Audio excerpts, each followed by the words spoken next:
청강만화역사박물관 랜선 투어 5번째 시간이죠. 저는 청강문화산업대학교 만화콘텐츠스쿨 교수이자 만화스토리 작가를 하고 있는 양혜석이고요.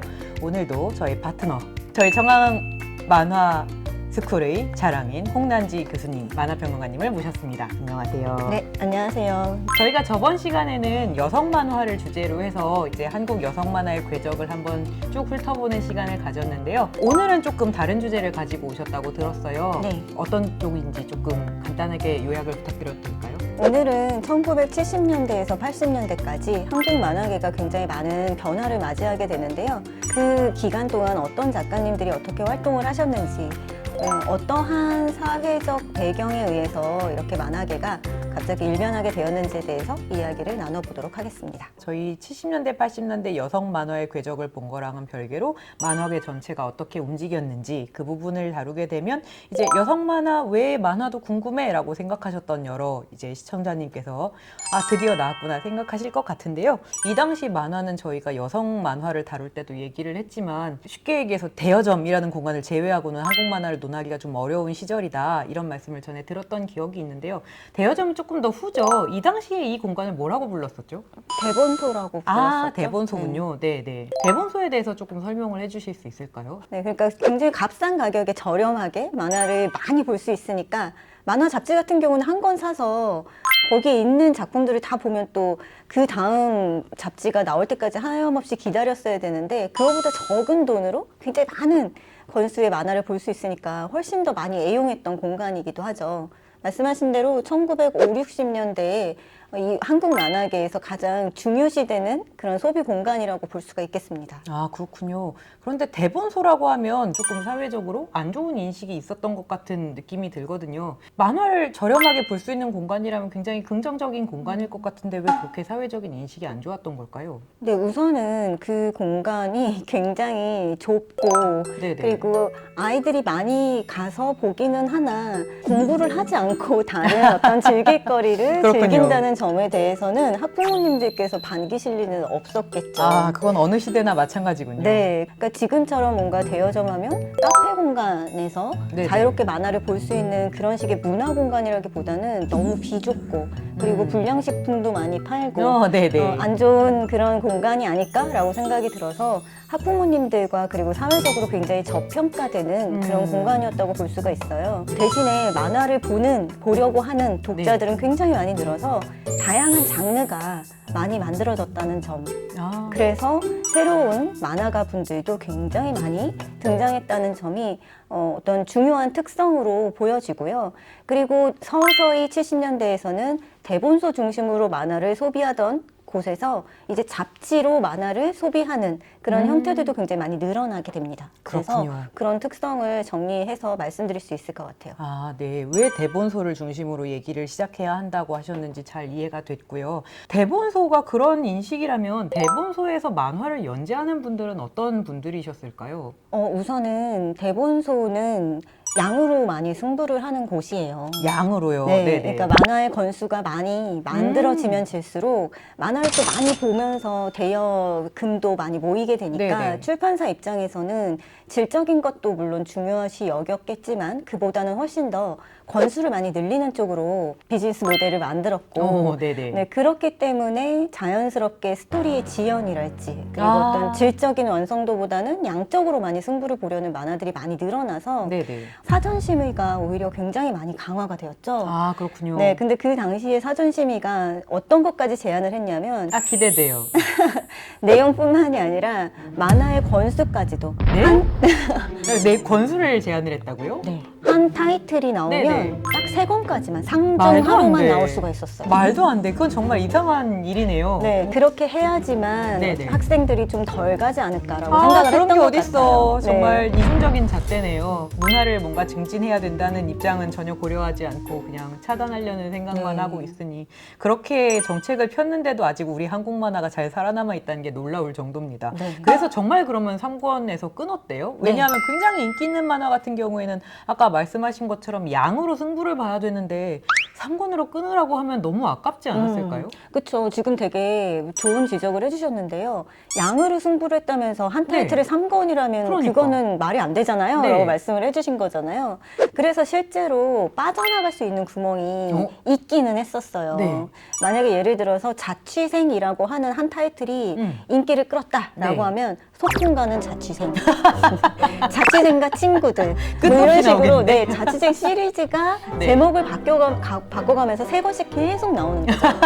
정말 어이가 없네요. 네. 근데 사실 그렇게 네. 하나의 인기 있는 타이틀을 만들기는 진짜 너무너무 어려운 일이었고 아, 그러니까요. 이렇게 시장 진입을 내 이름으로 음. 해서 성공을 거둘 수 있는 거는 정말 만분의 1의 확률, 정말 아. 너무 바늘구멍에 낙타 들어가는 네네네. 그런 식의 확률이었는데 그걸 제한한다는 게 너무 말이 안 그러니까. 됐다. 그러네요. 그래서 정말 말씀하신 대로 창작력을 오히려 꺾는 그런 네네. 행위 중에 하나였다라고 말씀을 하셨고 그런데도 대본소의 인기는 네. 그렇게 쉽게 사그라들지는 않았어요. 사실 20세기 중반쯤에 각 세계의 여러 국가들에서 어린이들을 보호해야 된다는 명목으로 만화책을 굉장히 악의 축으로 네, 구분하는 사례도 있었고 그리고 집에 있는 만화책, 어디서 이렇게 굴러다니는 만화책이 있으면 쓰레기통에 집어넣거나 그리고 그 쓰레기통에서 모인 어떤 만화책들을 어느 행사에 소각하는 그런 일들이 미국이나 일본에서도 자행이 되었는데 그렇군요. 네. 저는 우리나라에서만 있었던 일인 줄 네, 알았어요. 그렇죠. 우리나라에서도 어린이날에 네네. 그렇게 만화책을 모아서 소각하는 행사가 있었죠. 있었을 정도로 네.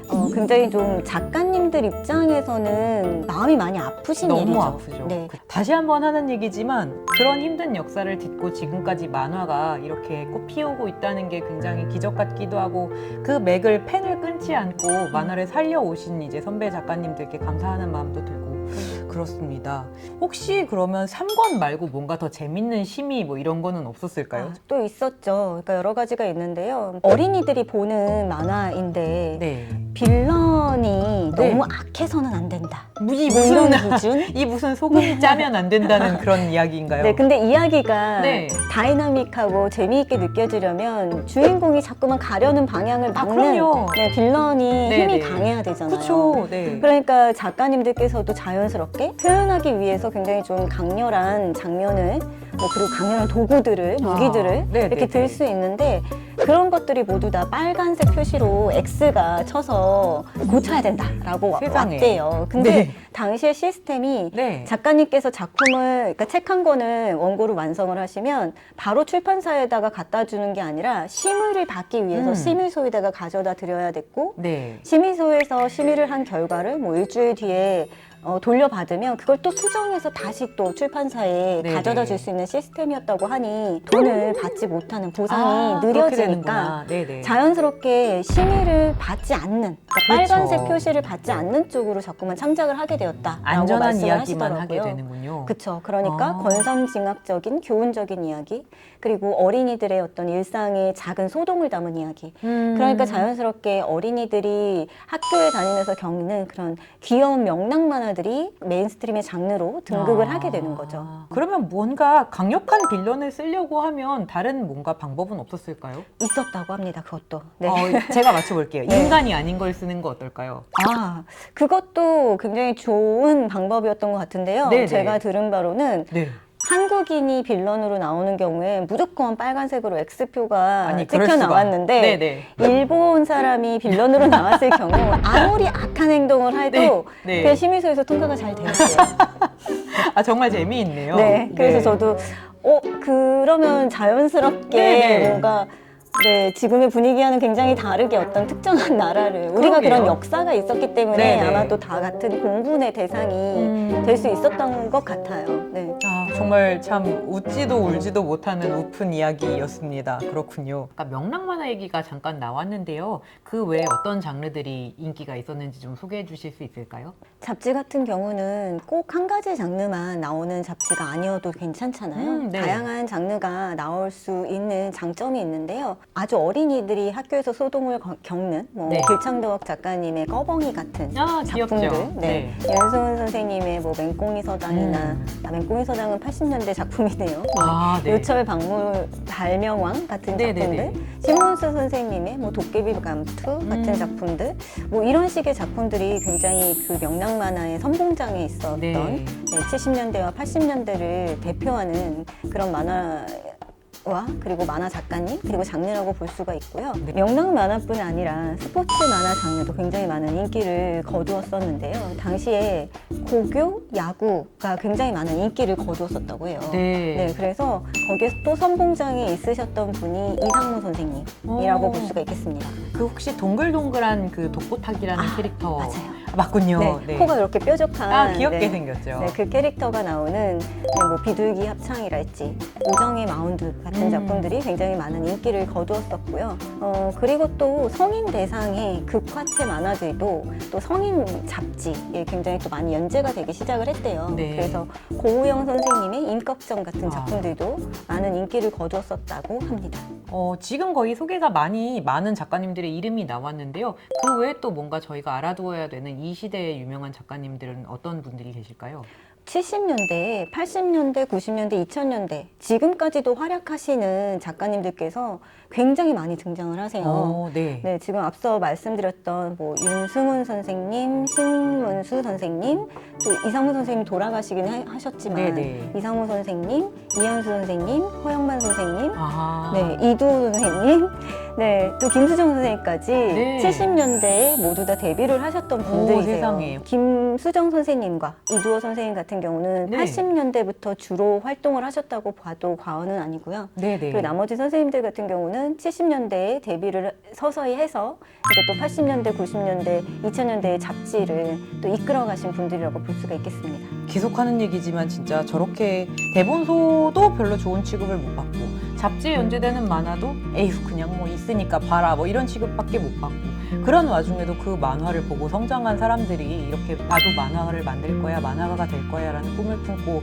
한국 만화의 시대를 만들어 나갔다는 사실이 정말 참 신기하기도 하고 세상 감사하기도 하고 그렇습니다. 네, 다음 영상에서 80년대에 대한 말씀을 조금 더 듣도록 하고요. 여기서 일단 인사드리도록 하겠습니다.